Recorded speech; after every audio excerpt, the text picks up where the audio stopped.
গতকাল উত্তরায় কিশোর গ্যাংয়ের হাতে আহত এক পুরুষকে তার কথিত স্ত্রী বাঁচাতে গিয়ে গুরুতর আহত হয়েছেন সেই ব্যক্তি এবং তার কথিত স্ত্রী।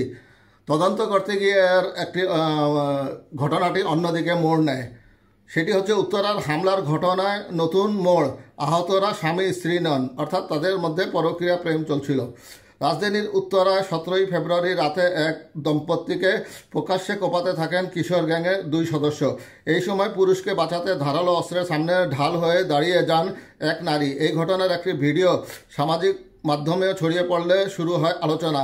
একাধিক পুলিশের বরাতে গণমাধ্যমে খবরে শিরোনাম করা হয়, স্বামীকে বাঁচাতে ঢাল হয়ে দাঁড়ান স্ত্রী।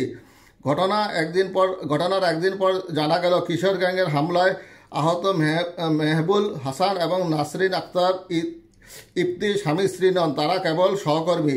হঠাৎ আজ বুধবার ফেব্রুয়ারি সংবাদ সম্মেলনে এসে এসব তথ্য জানিয়েছে মেহবুবুল হাসানের স্ত্রী শম্পা বেগম। গণমাধ্যমে দেওয়া সাক্ষাৎকারে শম্পা জানান, 2016 সালে মেহবুবুলের সঙ্গে তার বিয়ে হয় এবং তাদের 2টি সন্তান রয়েছে, যাদের বয়স 5 ও 4 বছর। শম্পা অভিযোগ করেন, ইপ্তির সঙ্গে তার স্বামীর পরক্রিয়া সম্পর্ক রয়েছে, তবে তাদের বিয়ে হয়েছে কিনা সে বিষয়ে তিনি নিশ্চিত নন। পরিচয় প্রকাশ করায় তাকে হুমকি দেওয়া হয়েছে বলেও জানান তিনি। ইভেন্ট ম্যানেজমেন্টে কর্মরত মেহবুবুল ঘটনার দিন সকাল 10টার দিকে বাসা থেকে বের হন। শম্পা জানান, স্বামী বাইরে থাকলে তিনি সাধারণত তার সঙ্গে যোগাযোগ করেন না। হামলার বিষয়টি তিনি সোশ্যাল মিডিয়ায় জানতে পারেন, তবে ওই রাতে মেহবুবুল কেন উত্তরায় গিয়েছিলেন সে বিষয়ে তিনি কিছুই জানেন না। সাক্ষাৎকারের সময় মেহবুল হাসান শম্পাকে ফোন করেন এবং বলেন, তুই মিডিয়াতে থাক, মিডিয়াতে তুই বউ হয়ে আয়। এই সময় তার শাশুড়িও ফোনে কথা বলেন।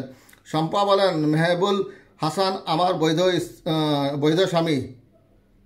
নাসরিন আক্তার ইপ্তির সঙ্গে তার স্বামী স্ত্রীর কোনো সম্পর্ক নেই। এটি জনসাধারণকে বিভ্রান্ত করার চেষ্টায়। বিয়ে সংক্রান্ত প্রমাণাদি তার কাছে রয়েছে।